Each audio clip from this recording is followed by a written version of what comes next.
അതെന്താ ഇപ്പൊ അങ്ങനെ ഒരു ചോദ്യം? നീ ആദ്യം എന്താ കാര്യം എന്ന് പറ, എന്നിട്ട് ഞാൻ പറഞ്ഞു തരാം ഡാഡിയുടെ ബർത്ത്ഡേ എന്നാണെന്ന്. ഡാഡി എല്ലാ വർഷവും എനിക്ക് ബർത്ത്ഡേക്ക് ഗിഫ്റ്റ് വാങ്ങി തരാറില്ലേ, അതുപോലെ ഡാഡിക്കും ഒരു ഗിഫ്റ്റ് വാങ്ങി കൊടുക്കാൻ. ആഹാ, കൊള്ളാലോ, മിടുക്കി. അങ്ങനെയാണ് നല്ല കുട്ടികൾ. നെക്സ്റ്റ് വീക്ക് ആണ് ഡാഡിയുടെ ബർത്ത്ഡേ. നീ എന്താണ് വാങ്ങി കൊടുക്കാൻ പോകുന്നത്? അതൊന്നും അറിയില്ല, പക്ഷേ എന്ത് വാങ്ങണമെങ്കിലും എനിക്ക് ക്യാഷ് അമ്മ തരണം. നിന്റെ ഡാഡിക്ക് നീ ഗിഫ്റ്റ് വാങ്ങി കൊടുക്കുന്നത് നിന്റെ ഡാഡിയുടെ ക്യാഷ് കൊണ്ട് തന്നെയാണോ? അതെ, അല്ലാതെ ഞാൻ എന്ത് ചെയ്യാനാ? എന്റെ കയ്യിൽ എവിടെ നിന്നാ ക്യാഷ്? ഞാൻ ചെറിയ കുട്ടിയല്ലേ. നിന്റെ ഡാഡിക്ക് എന്തെങ്കിലും ഗിഫ്റ്റ് കൊടുക്കണം എന്നുണ്ടെങ്കിൽ അതിന് ക്യാഷ് തന്നെ വേണമെന്നില്ല. നീ സ്നേഹത്തോടെ എന്ത് കൊടുത്താലും ഡാഡിക്ക് ഇഷ്ടപ്പെടും. മോളെ സ്വന്തം ഡാഡി അല്ലേ.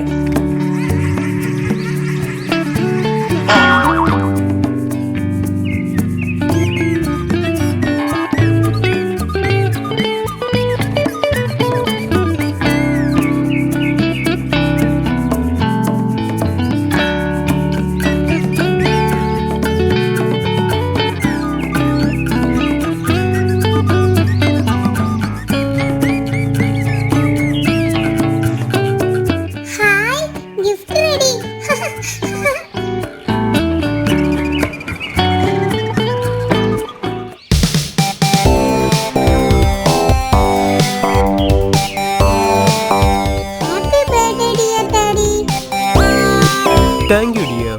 എൻ്റെ മകൾ ഇത്രയും വലിയ ബോക്സിൽ എനിക്ക് വേണ്ടി എന്ത് ഗിഫ്റ്റാണ് വാങ്ങിയത്?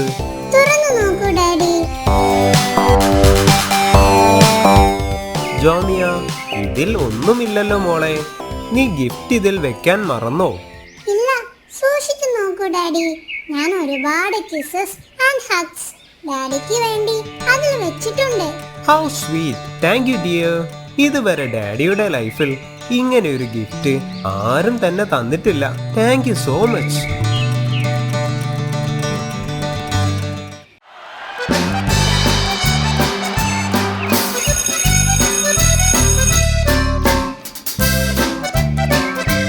കുട്ടികളെ, നാളെയാണ് നമ്മുടെ ചിത്രരചനാ മത്സരം. ഓരോരുത്തരും ഓരോ ഷേപ്പ് സെലക്ട് ചെയ്യണം. ആ സെലക്ട് ചെയ്ത ഷേപ്പ് കൊണ്ടായിരിക്കണം നിങ്ങൾ ചിത്രം വരയ്ക്കേണ്ടത്. ഏറ്റവും നല്ല ചിത്രത്തിന് സമ്മാനവുമുണ്ട്. അപ്പോൾ എല്ലാവരും റെഡിയല്ലേ? ഞാൻ സമചതുരം എടുക്കുന്നു. സമചതുരത്തിലുള്ള ചിത്രം ഞാൻ വരയ്ക്കും. എന്നാ ഞാൻ ദീർഘചതുരം എടുക്കും. എന്നോടാ കളി. ദീർഘചതുരത്തിലുള്ള ചിത്രം ഞാൻ വരയ്ക്കും. എന്നാൽ ഞാൻ ഓവൽ ഷേപ്പിൽ ചിത്രം വരയ്ക്കാം. മതി മതി, ബാക്കി നാളെ. അപ്പൊ all the best. See you tomorrow. എല്ലാവർക്കും ഓരോ ഷേപ്പ് കിട്ടി. ഞാൻ എന്ത് ഷേപ്പിൽ വരയ്ക്കും? ആലോചിച്ചിട്ട് ഒരു എത്തും പിടിയും കിട്ടുന്നില്ലല്ലോ.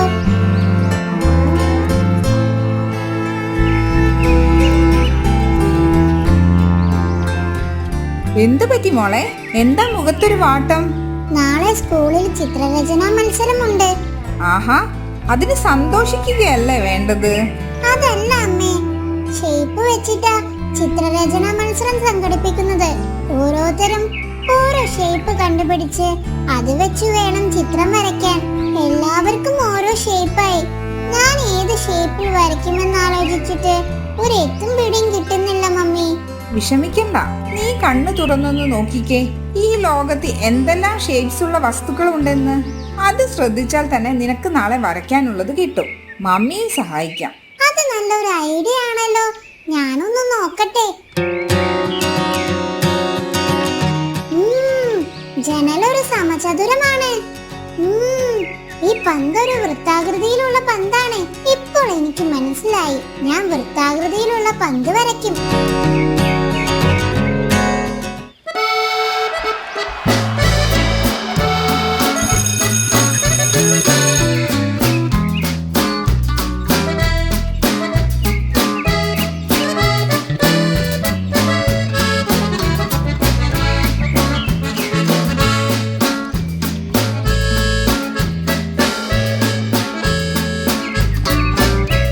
കുട്ടികളെ, നിങ്ങളുടെ ചിത്രങ്ങൾ വളരെ നന്നായിട്ടുണ്ട്. എന്നാൽ ജോമി വരച്ച ചിത്രമാണ് അതിൽ മികച്ചു നിൽക്കുന്നത്. കണ്ടില്ലേ, അവൾ വൃത്താകൃതിയിലുള്ള ഒരു ഫുൾ ചിത്രം തന്നെ വരച്ചു. അതുകൊണ്ട് തന്നെ the first prize goes to Jomiya.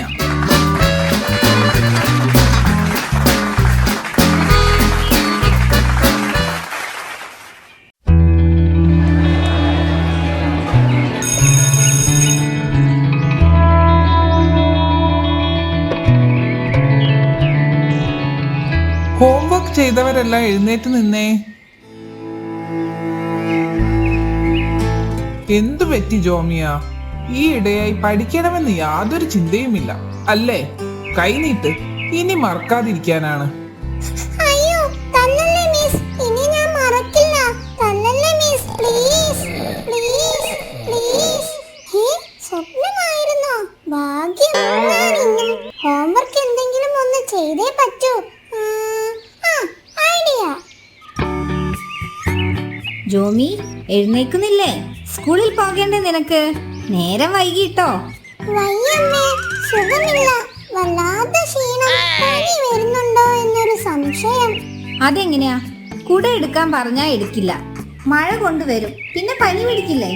നിൽക്ക്, ഞാൻ മരുന്നെടുത്തു വരാം. അങ്ങനെ ആ ഐഡിയ ഫലിച്ചു. അപ്പൊ ഇന്നും ഹോംവർക്ക് ചെയ്യണ്ട, സ്കൂളിലും പോകണ്ട. ജോമി, ഈ മരുന്ന് വേഗം കുടിക്ക്. നാളെയെങ്കിലും സ്കൂളിൽ പോകണമെങ്കിൽ ഇത് കുടിക്കണം, എന്നാലേ പനി മാറുകയുള്ളൂ. സാരമില്ല, കുറച്ചു നേരം കിടന്നോ. ഒന്ന് വിയർത്താൽ ശരിയാവും. അമ്മയൊന്ന് ഉഷാന്റിന്റെ വീട് വരെ പോയിട്ട് വരാം കേട്ടോ. ഓ, എന്തൊരു കയ്പാ മരുന്നിന്. സാരമില്ല, എന്റെ ഐഡിയ ആയി പോയില്ലേ. എന്തായാലും ഹോംവർക്കിൽ നിന്ന് രക്ഷപ്പെട്ടല്ലോ. ഇനി സുഖമായി ഉറങ്ങാം. അയ്യോ അമ്മേ, എനിക്ക് വയറുവേദനിക്കുന്നേ. അയ്യോ, പനിയുണ്ടെന്ന് വെറുതെ പറഞ്ഞ് കുടിച്ച മരുന്ന് കൊണ്ടാണോ ഇനി വയറുവേദന? അമ്മേ, ഇനി ഇപ്പോൾ എന്ത് ചെയ്യും? അമ്മയാണെങ്കിൽ ഇവിടെയില്ല. അമ്മയോട് ഇനി വയറുവേദനയുടെ കാര്യം കൂടി പറഞ്ഞാൽ ഡോക്ടറെ അടുത്ത് കൊണ്ടുപോകും. അപ്പോൾ എല്ലാ കള്ളവും വിളിച്ചിട്ടാവും. അത് വേണ്ട. ഇനി ഇപ്പോൾ എന്ത് ചെയ്യും? ഐഡിയ. ഡാഡി വയറുവേദന വരുമ്പോൾ കുടിക്കുന്ന ഒരു മരുന്നുണ്ട്, അതെടുത്ത് കുടിക്കാം. യെസ്, ഇത് തന്നെ. അമ്മ വരുന്നതിന് മുന്നേ ഈ മരുന്നെടുത്ത് കഴിക്കാം. ജോമി, എന്താണ് ഡാഡിയുടെ മെഡിസിൻ ബോക്സിൽ? അത് ഒന്നുമില്ല അമ്മേ. ജോമി നോക്ക്, മരുന്ന് നിനക്ക് കളിക്കാനുള്ളതല്ല, അസുഖം വരുമ്പോൾ കഴിക്കാനുള്ളതാണ്. അതും കുട്ടികൾക്കും മുതിർന്നവർക്കും അതിലെ മരുന്നിന്റെ അളവ് കൂടിയും കുറഞ്ഞിരിക്കും. മുതിർന്നവരുടെ മരുന്ന് കുട്ടികളും കുട്ടികളുടെ മരുന്ന് മുതിർന്നവരും ഡോക്ടറുടെ സമ്മതമില്ലാതെ കഴിക്കാൻ പാടില്ല. സോറി മമ്മി, ഞാൻ ഓവർക്ക് ചെയ്യാൻ മടിച്ചിട്ട് പണി അഭിനയിച്ചതായിരുന്നു. സാരമില്ല, പോട്ടെ. ഇനി ശ്രദ്ധിക്കണം. വാ, നമുക്ക് ഒരുമിച്ച് ഹോംവർക്ക് ചെയ്യാം. അമ്മ പറഞ്ഞു തരാം. Thank you mummy.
നമ്മുടെ മന്ത്രിയുടെ മാളികയിൽ മോഷണം നടന്നു. കള്ളന്മാർ സ്വർണം സൂക്ഷിച്ചത് മുഴുവൻ കൊള്ളയടിച്ചു.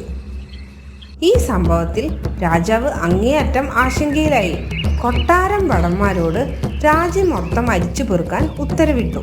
അവസാനം ആ 2 കള്ളന്മാർ കുടുങ്ങി സ്വർണവും വീണ്ടെടുത്തു. ആരവിടെ? ഇവർക്ക് ഇരുണ്ട തടവറവാസം ജീവപര്യന്തം കൊടുക്കാൻ നാം ഉത്തരവിടുന്നു. പ്രഭു, ഇവർ നമ്മുടെ രാജ്യത്തെ പ്രധാന ഗുരുകുലത്തിൽ പഠിക്കുന്ന വീരമണിയുടെ ശിഷ്യന്മാരാണ്. ഇത് കേട്ട രാജാവിന് കോപം ഇരട്ടിച്ചു. എന്ത്? വീരമണിയുടെ ശിഷ്യന്മാരോ? ആരവിടെ? വീരമണിയെ വിളിച്ചു കൊണ്ടുവരൂ. രാജാവ് പറഞ്ഞ പ്രകാരം കൊട്ടാരം ഭടന്മാർ ഗുരു വീരമണിയെ കൊട്ടാരത്തിലെത്തിച്ചു. ഗുരു വീരമണി രാജാവിനെ വണങ്ങി. രാജാവ് വീരമണിയെ കണ്ടതും ചോദിച്ചു, കള്ളന്മാരാക്കുന്ന വിദ്യയാണോ ഇത്രയും പ്രശസ്തമായ ഗുരുകുലത്തിൽ താങ്കൾ കൊടുക്കുന്നത്? രാജാവിന് മുന്നിൽ വീരമണി ക്ഷമാപണം നടത്തി. ഇനി ഇങ്ങനെ ഉണ്ടാവില്ലെന്ന് ഉറപ്പും കൊടുത്ത് കൊട്ടാരത്തിൽ നിന്നും സങ്കടത്തോടെ ഇറങ്ങി.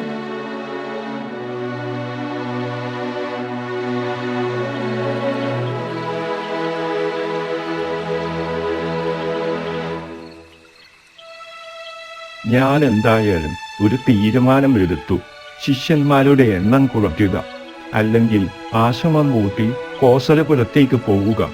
നമ്മൾ എന്തിനീ രാജ്യം വിട്ടു പോകണം? അങ്ങയുടെ എത്രയോ മിടുക്കരായ ശിഷ്യന്മാർ ഈ ലോകമെങ്ങും ജോലി ചെയ്യുന്നു.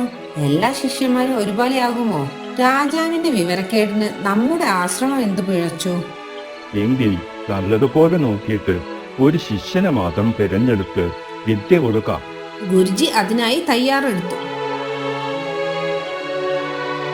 കാര്യങ്ങൾ ഇങ്ങനെയാണെങ്കിലും രാജാവിന്റെയും മന്ത്രിയുടെയും മക്കൾക്ക് ഗുരുകുല വിദ്യാഭ്യാസം കൊടുക്കേണ്ട സമയമായി. വീരമണിയുടെ അടുക്കലേക്ക് തന്നെ കുട്ടികളെ വിടാൻ കൊട്ടാരത്തിൽ നിന്ന് തീരുമാനമായി. കുട്ടികൾ ഗുരുകുലത്തിൽ ചെന്നെങ്കിലും അവരെയെല്ലാം ഗുരുജി മടക്കി അയച്ചു. ചരിത്രത്തിൽ ആദ്യമായിട്ടായിരുന്നു ഇങ്ങനെ രാജകുടുംബാംഗങ്ങൾക്ക് പ്രവേശനം നിഷേധിച്ചത്. ഇതറിഞ്ഞ രാജാവ് കലിപൂണ്ടു. എന്ത്? വീരമണിക്ക് ഇത്രയും അഹങ്കാരമോ? മന്ത്രി, നമുക്ക് നേരിട്ട് വീരമണിയെ കാണണം. ഉടൻ തന്നെ രാജാവും മന്ത്രിയും കുതിരപ്പുറത്ത് ആശ്രമത്തിലെത്തി. അപ്പോൾ ശങ്കുണ്ണി എന്നൊരു കുട്ടിയെ മാത്രമേ പുതിയ ശിഷ്യനായി വീരമണി സ്വീകരിച്ചിട്ടുള്ളൂ. രാജാവ് വീരമണിയോട് വിശദീകരണം ആവശ്യപ്പെട്ടു. വീരമണി ഒട്ടും മടിക്കാതെ പറഞ്ഞു തുടങ്ങി. ഇത്തവണ എന്റെ പരീക്ഷകളിൽ തൃപ്തികരമായി വിജയിച്ചത് ഈ ശങ്കുണ്ണി മാത്രമാണ്. എന്ത് പരീക്ഷ? ഇവിടെ ചേരാൻ പല കുട്ടികളും വന്നിരുന്നു. ആശ്രമത്തിലേക്കുള്ള നടപ്പാതയിലൂടെ ഒരു വൃദ്ധ വിറക് കെട്ടി ചുമന്നു കൊണ്ടുവരാൻ ഞാൻ ഏർപ്പാടാക്കിയിരുന്നു. ഇങ്ങോട്ടേക്കുള്ള പല കുട്ടികളും ഒന്ന് സഹായിക്കാതെ കടന്നുപോയി. അവരെ ഞാൻ ശിഷ്യരാക്കിയില്ല. ആരും സഹായിച്ചില്ലേ? ഏതാനും കുട്ടികൾ സഹായിച്ചു. പക്ഷേ അടുത്ത ഘട്ടത്തിൽ പിന്നെയും കുറച്ചു പേർ തോറ്റു. അതെന്തായിരുന്നു? വൃദ്ധയെ സഹായിച്ച ചിലർ വന്നപ്പോൾ ആശ്രമത്തിന്റെ ഉമ്മറത്ത് എന്റെ അമ്മ ഇരിപ്പുണ്ടായിരുന്നു. അമ്മ കുട്ടികൾക്ക് വാഴപ്പഴം തിന്നാൻ കൊടുത്തു. തൊലി പൊളിച്ച് വായിലേക്ക് വെച്ചു തിന്ന എല്ലാവരെയും ഞാൻ തിരിച്ചയച്ചു. അതിലെന്താ തെറ്റ്? പഴം തിന്നാൻ തുടങ്ങുമ്പോൾ പകുതി ഒടിച്ചു വേണം കഴിക്കാൻ. അങ്ങനെയെങ്കിൽ മറ്റൊരാൾ ആവശ്യപ്പെട്ടാൽ പകുതി കൊടുക്കാമല്ലോ. അതിൽ എത്ര പേർ വിജയിച്ചു? ഏതാനും കുട്ടികൾ അതിലും ജയിച്ചു. പിന്നീട് അവരോട് നാളത്തെ പൂജയ്ക്കുള്ള കുറച്ച് പൂക്കൾ കൊണ്ടുവരാൻ ആവശ്യപ്പെട്ടപ്പോൾ മിക്കവാറും കുട്ടികൾ പൂക്കൾ കൊണ്ടുവന്നു. പക്ഷെ 4 കുട്ടികൾ പൂമുട്ടുകൾ സമർപ്പിച്ചു. എന്താ അതിന്റെ പ്രത്യേകത? ബുദ്ധിയുള്ള കുട്ടികൾ കൊടുത്ത പൂമുട്ടുകൾ അടുത്ത ദിവസം പൂജാ സമയത്ത് വിടരുമ്പോൾ മറ്റുള്ളവരുടെ പൂക്കൾ വാടിപ്പോവുകയും ചെയ്യുമല്ലോ. അതിൽ ജയിച്ച 4 പേർ അവശേഷിച്ചു. എന്നിട്ട് അപ്പോൾ അമ്മ തിണ്ണയിൽ 4 മൂർച്ചയുള്ള കത്തികൾ വെച്ചിരുന്നു. എടുത്തു തരാൻ അവരോട് പറഞ്ഞു. പക്ഷേ അതിൽ ഒരു കുട്ടി മാത്രമാണ് വായ്ത്തലയിൽ പിടിച്ചുകൊണ്ട് വീതിയുള്ള ഭാഗം അമ്മയ്ക്ക് നീട്ടിയത്. ആ കുട്ടികൾ അമ്മ പറഞ്ഞത് അനുസരിച്ചല്ലോ. പിന്നെ എന്താണ് പ്രശ്നം? മറ്റുള്ളവരെ മുറിവേൽപ്പിക്കാതെ കത്തി കൊടുത്ത് കരുതൽ കാണിച്ച മനസ്സ് ഈ നിൽക്കുന്ന ശങ്കുണ്ണി മാത്രമാണ് കാട്ടിയത്. കാര്യം മനസ്സിലാക്കി രാജാവും മന്ത്രിയും ക്ഷമാപണം നടത്തി അവിടം വിട്ടു. പണ്ടത്തെ ഗുരുകുല വിദ്യാഭ്യാസം മികച്ച വിദ്യാഭ്യാസ രീതിയായിരുന്നു. യോഗയും അവിടെ ഒരു വിഷയമായി കുട്ടികൾ പഠിച്ചിരുന്നു. ഇക്കാലത്ത് നാടൻ സമ്പ്രദായങ്ങളും പഴമയുടെ നന്മകളും മലയാള ഭാഷയും വെറും ഓർമ്മകൾ മാത്രമാകുന്നു. ഒരിക്കൽ നമ്മുടെ മന്ത്രി വേഷം മാറി വനപാതയിലൂടെ കുതിരപ്പുറത്ത് സഞ്ചരിക്കുകയായിരുന്നു. പെട്ടെന്നാണ് ഒരാളുടെ കരച്ചിൽ കേട്ടത്.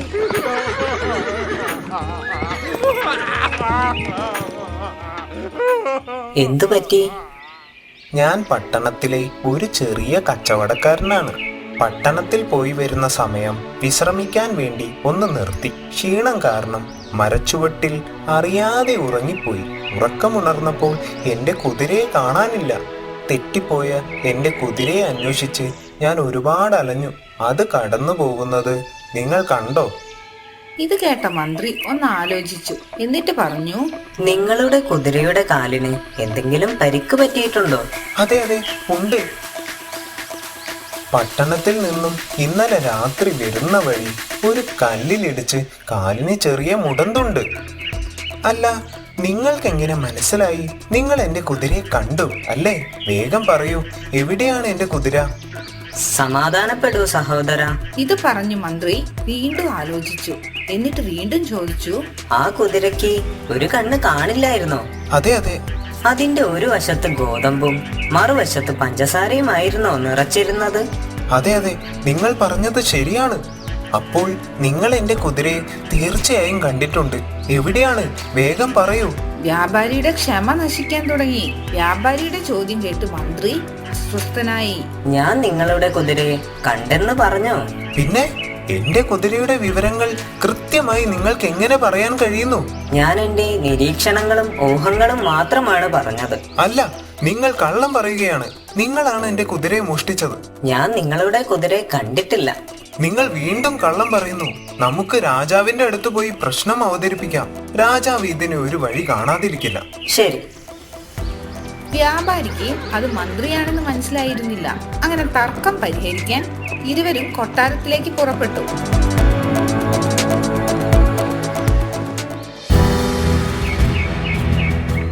പറയൂ, എന്താണ് പ്രശ്നം?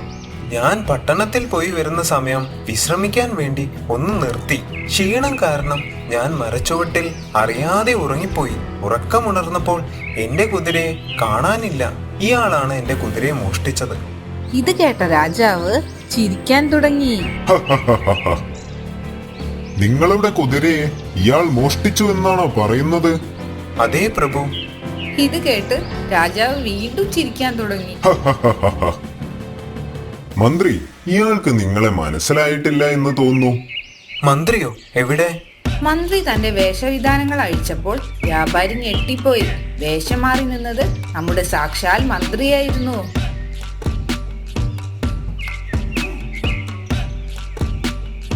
മന്ത്രി, ഇനി പറയൂ, എന്താണ് ശരിക്കും സംഭവിച്ചത്? മന്ത്രി നടന്ന കാര്യങ്ങൾ രാജാവിനോട് പറഞ്ഞു. പ്രഭു, ഞാൻ എന്റെ നിരീക്ഷണങ്ങളും ഊഹങ്ങളും മാത്രമാണ് പറഞ്ഞത്. വിശദീകരിക്കൂ. ഞാൻ വരുന്ന വഴിക്ക് കുതിരയുടെ കാൽപ്പാടുകൾ കണ്ടിരുന്നു. എന്നാൽ അത് 3 കാലുകളുള്ള കുതിരയുടെ കാൽപ്പാടുകളായിരുന്നു. ഒരു കാലിന് പരിക്കേറ്റതിനാൽ അത് മറ്റേ കാൽ വലിച്ചിടുകയായിരുന്നു. അങ്ങനെയാണ് ഞാൻ കുതിരയുടെ കാലിന് എന്തെങ്കിലും പരിക്ക് പറ്റിയിട്ടുണ്ടോ എന്ന് ഇയാളോട് ചോദിച്ചത്. അപ്പോൾ കുതിരയുടെ ഒരു കണ്ണിന് കാഴ്ചയില്ലെന്ന് എങ്ങനെ മനസ്സിലാക്കി? ഞാൻ വന്ന പാതയുടെ ഇരുവശങ്ങളിലും ചെടികൾ നിരന്നു കിടന്നിരുന്നു. കുതിര നടന്ന വഴിയിലെ ഇരുവശത്തുള്ള ചെടികളുടെ ഇലകൾ മാത്രമാണ് ഭക്ഷിച്ചത്. എന്നാൽ മറുവശത്തുള്ള ചെടികൾക്ക് ഒരു കേടുപാട് സംഭവിച്ചിട്ടില്ല. അതിനാൽ കുതിരയ്ക്ക് ഒരു കണ്ണുകൊണ്ട് മാത്രമേ കാണാൻ കഴിയൂ. അപ്പോൾ കുതിരപ്പുറത്ത് ഒരു വശത്ത് ഗോതമ്പും മറുവശത്ത് പഞ്ചസാരയുമാണെന്ന് എങ്ങനെ മനസ്സിലാക്കി? അവിടെ വഴിയിൽ ഉറുമ്പുകൾ വരിവരിയായി പോകുന്നത് ഞാൻ കണ്ടിരുന്നു. അതിനർത്ഥം കുതിരയുടെ ഒരു വശത്ത് ദ്വാരമുള്ള ഒരു പഞ്ചസാര സഞ്ചി ഉണ്ടാവാം. അതുപോലെ അപ്പുറത്ത് ഗോതമ്പ് തരി വീണിരിക്കുന്നത് കാണാമായിരുന്നു. എന്നോട് ക്ഷമിക്കൂ മന്ത്രി, ഞാൻ മുൻവിധികളോട് കൂടിയാണ് നിങ്ങളോട് പെരുമാറിയത്. പക്ഷെ എന്നാലും എന്റെ കുതിരയെ എനിക്ക് തിരിച്ചു കിട്ടിയില്ലല്ലോ. വിഷമിക്കാതിരിക്കൂ, കുതിരയെ എത്രയും പെട്ടെന്ന് തന്നെ ലഭിക്കും. എല്ലാത്തിനും ഉപരി കുതിരയുടെ കാലിന് പരിക്കേറ്റത് കൊണ്ട് കണ്ടുപിടിക്കാൻ എളുപ്പമാണ്. സംഭവിച്ചതെല്ലാം നല്ലതിന്. ആരവിടെ? വ്യാപാരിയുടെ കുതിരയെ മന്ത്രി പറഞ്ഞ സൂചനകൾ വെച്ച് എത്രയും പെട്ടെന്ന് തന്നെ പിടിച്ചു കൊടുക്കാൻ നാം ഉത്തരവിടുന്നു. ഭടന്മാർ മന്ത്രിയുടെ ഉപദേശം സ്വീകരിച്ച് കുതിര വിട്ടുപോയ പാത പിന്തുടർന്നു. താമസിയാതെ അവർ ആ പാവം കുതിരയെ പിടികൂടി വ്യാപാരിക്ക് കൊടുത്തു.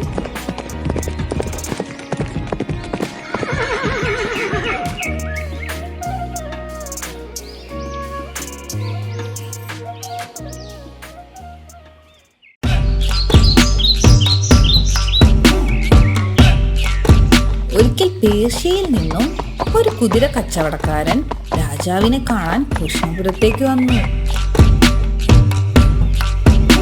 പ്രഭു, ഇത് പേർഷ്യയിലെ മുന്തിയ ഇനം കുതിരകളിൽ ഒന്നാണ്.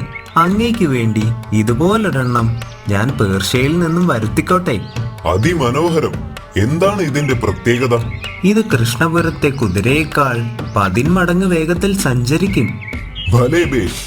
എന്നാൽ എന്തായാലും നമുക്ക് ഇതുപോലെ ഒരു കുതിരയെ എത്രയും പെട്ടെന്ന് തന്നെ വേണം. പ്രഭു, പറയുന്നത് കൊണ്ടൊന്നും തോന്നരുത്. പേർഷ്യയിൽ നിന്നുള്ള കുതിരയായതുകൊണ്ട് മുൻകൂർ പണം അടയ്ക്കണം. അതിനെന്താണ് മന്ത്രി, ഇയാൾക്ക് വേണ്ടത് ചെയ്തു കൊടുക്കൂ. പണം വാങ്ങി കുതിര കച്ചവടക്കാരൻ പേർഷ്യക്ക് പോയി. അങ്ങനെ ദിവസങ്ങൾ കടന്നുപോയി. ഒരു ദിവസം മന്ത്രി, നാമിനൊരു കൗതുകം. എന്താണ് പ്രഭു, പറഞ്ഞാലും. നമ്മുടെ രാജ്യത്തെ മുഴുവൻ വിഡ്ഢികളുടെയും ഒരു പട്ടിക തയ്യാറാക്കണം. ഉത്തരവ് മഹാരാജൻ. പക്ഷേ എനിക്ക് 2 ദിവസത്തെ സമയം തരണം. അങ്ങനെ 2 ദിവസം കഴിഞ്ഞപ്പോൾ മന്ത്രി രാജ്യത്തെ വിഡ്ഢികളുടെ പട്ടികയുമായി രാജസന്നിധിയിലെത്തി. അതിൽ ആദ്യത്തെ പേര് തന്നെ തന്റേതാണെന്ന് കണ്ട രാജാവ് ക്ഷുഭിതനായി. എന്ത് വിഡ്ഢിത്തമാണിത് ബീർബൽ? താങ്കളോട് രാജ്യത്തെ വിഡ്ഢികളുടെ പട്ടിക തയ്യാറാക്കാൻ പറഞ്ഞിട്ട് ഇതിൽ ആദ്യത്തെ പേര് എന്റേതാണല്ലോ. ക്ഷമിക്കണം പ്രഭു, പക്ഷേ അതിന് തക്കതായ കാരണമുണ്ട്. എന്ത് കാരണം? ബീർബൽ നമ്മെ കളിയാക്കുകയാണോ? കുറച്ചു ദിവസങ്ങൾക്ക് മുൻപ് നല്ല ഇനം പേർഷ്യൻ കുതിരകളെ വാങ്ങാനായി അങ്ങ് ഒരു കുതിര കച്ചവടക്കാരന് മുൻകൂറായി പണം കൊടുത്തിരുന്നില്ലേ? ഉവ്വ്, അതിനെന്താണ്? അങ്ങൊരു വിഡ്ഢിയല്ലായിരുന്നുവെങ്കിൽ യാതൊരു മുൻ പരിചയവുമില്ലാത്ത ഒരു പരദേശിക്ക് കുതിരകൾക്കുള്ള മുഴുവൻ തുകയും മുൻകൂറായി കൊടുക്കുമായിരുന്നു. അയാളിപ്പോൾ പണവും വാങ്ങിയിട്ട് എത്രയോ നാളുകളായി. ആ പണവും കൊണ്ട് അയാൾ മുങ്ങിയില്ലേ? അയാൾ മുങ്ങിയതാണെന്ന് ആര് പറഞ്ഞു? അയാൾ വേറെ എന്തെങ്കിലും കാരണം കൊണ്ട് വൈകിയതായിക്കൂടെ? അയാൾ അല്പമെങ്കിലും ബുദ്ധിയുള്ളവനാണെങ്കിൽ അയാൾ ആ വെറുതെ കിട്ടിയ പണം നഷ്ടപ്പെടുത്തുകയില്ല. അഥവാ ഇനി കുതിരകളെയും കൊണ്ട് അയാൾ വരികയാണെങ്കിൽ അന്ന് അങ്ങയുടെ പേര് ഈ പട്ടികയിൽ നിന്ന് വെട്ടി പകരം അയാളുടെ പേര് ചേർത്ത് കൊള്ളാം. അതുവരെ അങ്ങ് തന്നെയാണ് 1-ാം സ്ഥാനത്തിന് അർഹൻ. രാജാവിന് മറുപടിയില്ലായിരുന്നു. അപരിചിതനായ ഒരാളെ വിശ്വസിച്ച് പണം കൊടുത്തത് അബദ്ധമായി പോയെന്ന് അദ്ദേഹത്തിനും ബോധ്യപ്പെട്ടിരുന്നു. ഇനി എന്തു ചെയ്യും മന്ത്രി? എന്തായാലും രാജാവിനെ കബളിപ്പിക്കാനുള്ള ധൈര്യം അയാൾക്കുണ്ടാവില്ല. ഏതെങ്കിലും ഒരു കുതിരയുമായി അയാൾ തിരിച്ചു വരും. അപ്പോൾ നമുക്ക് നോക്കാം. അങ്ങനെ മന്ത്രി പറഞ്ഞത് പ്രകാരം കച്ചവടക്കാരൻ മറ്റൊരു കുതിരയുമായി വന്നു. എന്തു പറ്റി? കുറെ മാസങ്ങളായല്ലോ നിങ്ങൾ പോയിട്ട്. അത് പിന്നെ പേർഷ്യയിൽ നിന്നും കപ്പൽ വഴി എത്തിക്കണ്ടേ, അതാണ് നേരം വൈകിയത്. ശരി ശരി, പേർഷ്യൻ കുതിരകളെ കൃഷ്ണപുരത്തെ കുതിരകളെക്കാൾ മികച്ചത് എന്നല്ലേ നിങ്ങൾ പറഞ്ഞത്? നമുക്കതൊന്ന് തെളിയിക്കാൻ നമ്മുടെ കുതിരയുമായി ഒരു കുതിരയോട്ടം വെക്കാം. എന്താ? അല്ല, അത് വേണോ? രാജാവിന്റെ കുതിര തോറ്റ രാജാവിനല്ലേ അതിന്റെ മോശം? അത് ഞാനങ്ങ് സഹിച്ചു. കുതിരയോട്ടത്തിനുള്ള ഒരുക്കങ്ങൾ ആരംഭിക്കട്ടെ. ആരെവിടെ? അങ്ങനെ മത്സരം ആരംഭിച്ചു. കച്ചവടക്കാരൻ കൊണ്ടുവന്ന പേർഷ്യൻ കുതിര കൃഷ്ണപുരത്തെ കുതിരയോട് തോറ്റു.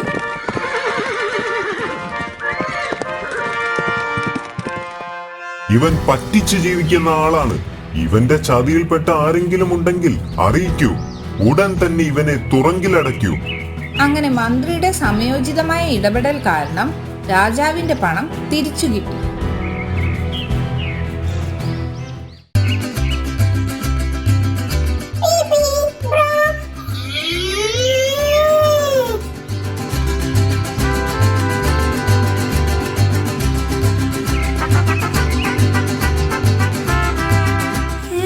എനിക്ക് അച്ഛൻ വാങ്ങി തന്ന ജീപ്പല്ലേ അത്?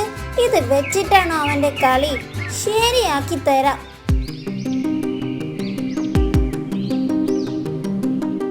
ഇതെന്റെ ജീപ്പാണ്, അതെനിക്ക് വേണം. തന്നെ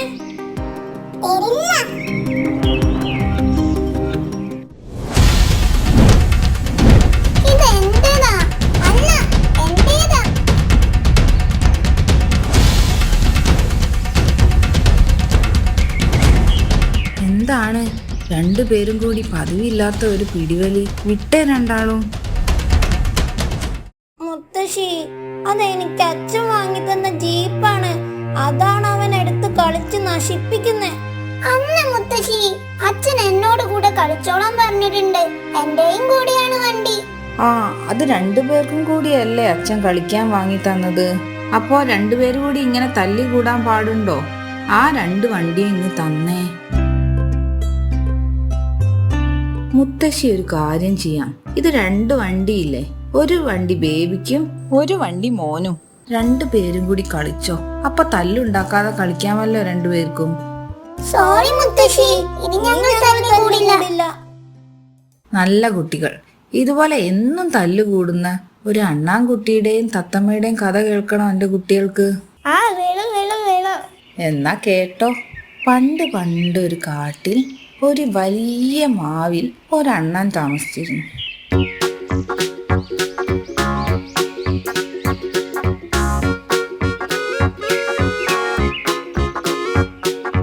അവൻ ആ വലിയ മാവിൽ നിന്നും മാങ്ങകളും കഴിച്ച് സന്തോഷത്തോടെ അവിടെ കഴിഞ്ഞു പോന്നു.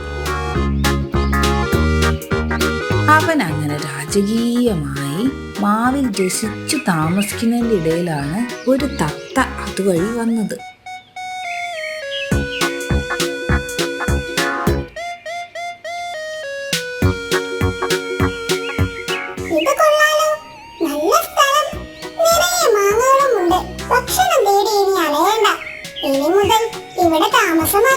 അങ്ങനെ ആ തത്ത മാവിലുണ്ടായിരുന്ന പൊത്തിലേക്ക് താമസം മാറ്റി. തത്തയും അണ്ണാനെ പോലെ തന്നെ ഒരു വലിയ മാങ്ങാക്കൊതിയനായിരുന്നു.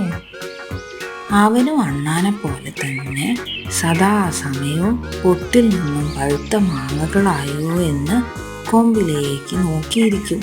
മുകളിലായി അണ്ണാനും ഉണ്ടാകും. നമ്മുടെ അണ്ണാരക്കണ്ണന് തത്ത ഒരു വലിയ ശല്യമായെന്ന് പറഞ്ഞാൽ മതിയല്ലോ. അണ്ണാൻ നോക്കി വെക്കുന്ന പഴുത്ത മാങ്ങ തന്നെയാവും നമ്മുടെ തത്തയും ഉന്നം വെക്കുന്നത്. അല്ലെങ്കിൽ തത്ത നോക്കി വെക്കുന്ന മാങ്ങയാവും അണ്ണാനും നോക്കി വെക്കുന്നത്. ഒരേ സമയം രണ്ടു പേരും പോകും ആ പഴുത്ത മാങ്ങയെ ലക്ഷ്യമാക്കി. പക്ഷെ ആർക്കെങ്കിലും ഒരാൾക്കല്ലേ മാങ്ങ എടുക്കാൻ പറ്റൂ. പിന്നെ അവർ തമ്മിൽ വഴക്കാവും. ഈ മാങ്ങ ആദ്യം കണ്ടത് ഞാനാണ്. ഞാൻ കണ്ടതിന് ശേഷമാണ് നീ അതിനെ കണ്ടത്. ഞാൻ കണ്ണിമാങ്ങ പ്രായത്തിലേ കണ്ടതാണ്. നീ ഇപ്പോഴല്ലേ വന്നത്? അല്ല, ഞാനാ കണ്ടത്. അവരുടെ വഴക്കിന് കാരണമായ മാങ്ങ ബഹളത്തിനിടയിൽ അവരറിയാതെ തട്ടി താഴേക്ക് വീണു. അപ്പോഴാണ് വിശന്നു വലഞ്ഞ ഒരു കാക്ക അതുവഴി പറന്നു വന്നത്. കാക്ക നിലത്ത് കിടക്കുന്ന മാങ്ങ കണ്ടു. കാക്കയ്ക്ക് സന്തോഷമായി. കാക്ക ആ മാങ്ങ തന്റെ കാലുകൾ കൊണ്ട് പൊട്ടിയെടുത്ത് ഒരു മരത്തിന്റെ മുകളിൽ കൊണ്ടുപോയി ഇരുന്ന് കഴിച്ചു. അവസാനം വഴക്കൊക്കെ കഴിഞ്ഞ് രണ്ടുപേരും മുകളിലേക്ക് നോക്കിയപ്പോൾ ആ മാങ്ങ കണ്ടില്ല. അപ്പോൾ കാക്ക വിളിച്ചു പറഞ്ഞു. അപ്പോൾ രണ്ടുപേരും സങ്കടത്തോടെ തല താഴ്ത്തി. അങ്ങനെ ദിവസങ്ങൾ കടന്നുപോയി. അങ്ങനെ ഇരിക്കെ ഒരു ദിവസം രാവിലെ നമ്മുടെ ആനക്കുട്ടി അതുവഴി വന്നു. അന്നും പതിവ് പോലെ രാവിലെ തന്നെ അണ്ണാരക്കണ്ണനും തത്തമ്മയും തമ്മിൽ വഴക്ക് തുടങ്ങിയിരുന്നു. എന്താ ഇത്? എന്നും നിങ്ങളുടെ വഴക്ക് കേട്ടാണ് ഞാൻ ഇതിലൂടെ പോകാറ്. എന്തൊരു കോലാഹലമാണിത്. എന്നും ഇത് കഷ്ടം തന്നെ. ഇത് കേട്ടപ്പോൾ അണ്ണാരക്കണ്ണനും തത്തമ്മയ്ക്കും വിഷമമായി. എന്നാൽ അവർ കാര്യങ്ങൾ വിശദീകരിച്ചു. എന്നിട്ട് അവസാനം ആ മാങ്ങ കാക്കച്ചാര് കൊണ്ടുപോയി തിന്നുകയല്ലേ പതിവ്. നിങ്ങൾക്കോ വഴക്ക് കൂടിയതിന്റെ ക്ഷീണം മാത്രം മിച്ചം അല്ലേ? മാങ്ങ നഷ്ടമായി കഴിയുമ്പോൾ മറ്റു വല്ല കൊച്ചു പ്രാണികളെയോ പുഴുക്കളെയോ മറ്റും തിന്ന് വിശപ്പടക്കേണ്ടി വരും അല്ലേ? അണ്ണാരക്കണ്ണനും തത്തമ്മയും നാണം കെട്ട് തലയാട്ടി. ഇനി ഇങ്ങനെ ആയാൽ ശരിയാവില്ല. ഈ കാര്യത്തിൽ നിങ്ങളെ സഹായിക്കാൻ ഇനി ഒരാൾക്കേ ഈ കാട്ടിൽ പറ്റൂ. ആരാണത്? മൂങ്ങ സന്യാസി. ഹേ, മൂങ്ങ സന്യാസിയോ? അയ്യോ, എനിക്ക് പേടിയാ. ആ ബെസ്റ്റ്. നിങ്ങൾ ഇങ്ങനെ പേടിച്ചിരുന്നാൽ പട്ടിണി കിടന്ന് ചാവേണ്ടി വരും. പണ്ട് ഞാനും നിങ്ങളെപ്പോലെ അങ്ങേരെ പേടിച്ചിരുന്നു. എനിക്കൊരു പ്രശ്നം വന്നപ്പോൾ പുഴക്കരയിലെ മീൻചാട്ടനാണ് അങ്ങേരെ പരിചയപ്പെടുത്തി തന്നത്.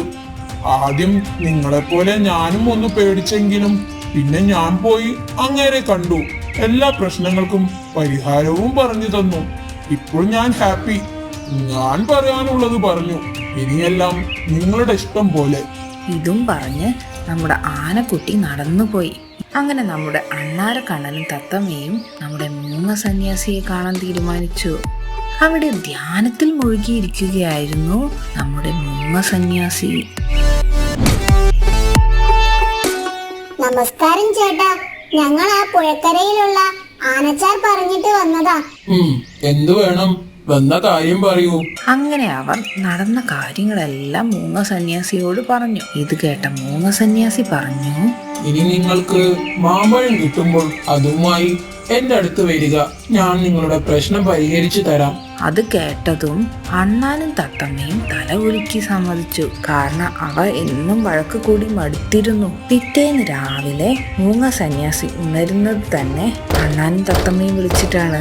ഒരു പഴുത്ത മാങ്ങയും കൊണ്ടായിരുന്നു അവരുടെ വരവ്. ഞാനാണ് ഇതിനെ ആദ്യം കണ്ടത് എന്ന് അണ്ണാരക്കണ്ണനും ഞാനാണ് ഇതിനെ പറിച്ചത് എന്ന് തത്തമ്മയും ആകെ ബഹളമായി.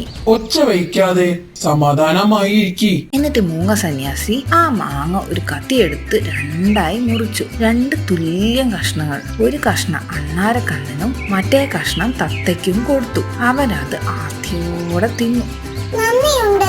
രാവിലെ ഒരു പഴുത്ത മാങ്ങ കഷ്ണം തിന്നാൻ കിട്ടിയിട്ട് എത്ര നാളായെന്നോ.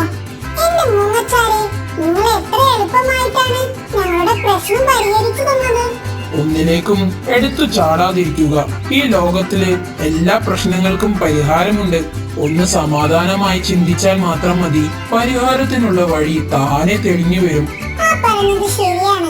മാങ്ങ ആരാണ് കണ്ടത്, ആരാണ് ആദ്യം തൊട്ടത് എന്നൊക്കെ തർക്കിക്കുന്നത് നിൽക്കാതെ ഞങ്ങൾ ആ മാങ്ങ ഇതേപോലെ രണ്ടായി പഴുത്ത് കഴിച്ചിരുന്നെങ്കിൽ ഈ വഴക്കും വക്കാണവും ഒന്നും ഉണ്ടാവില്ലായിരുന്നു അല്ലേ? ശരിയാണ്. അങ്ങനെ അന്നു മുതൽ അണ്ണാരക്കണ്ണനും തത്തമ്മയും ആ മാവിലെ മാങ്ങകൾ പരസ്പരം പങ്കുവെച്ച് സന്തോഷത്തോടെ ജീവിച്ചു. ഇത്രയേ ഉള്ളൂ കാര്യം. എല്ലാ പ്രശ്നങ്ങൾക്കും പരിഹാരമുണ്ട്. ചിന്തിക്കുക. ചിന്തിച്ച് സമാധാനമായി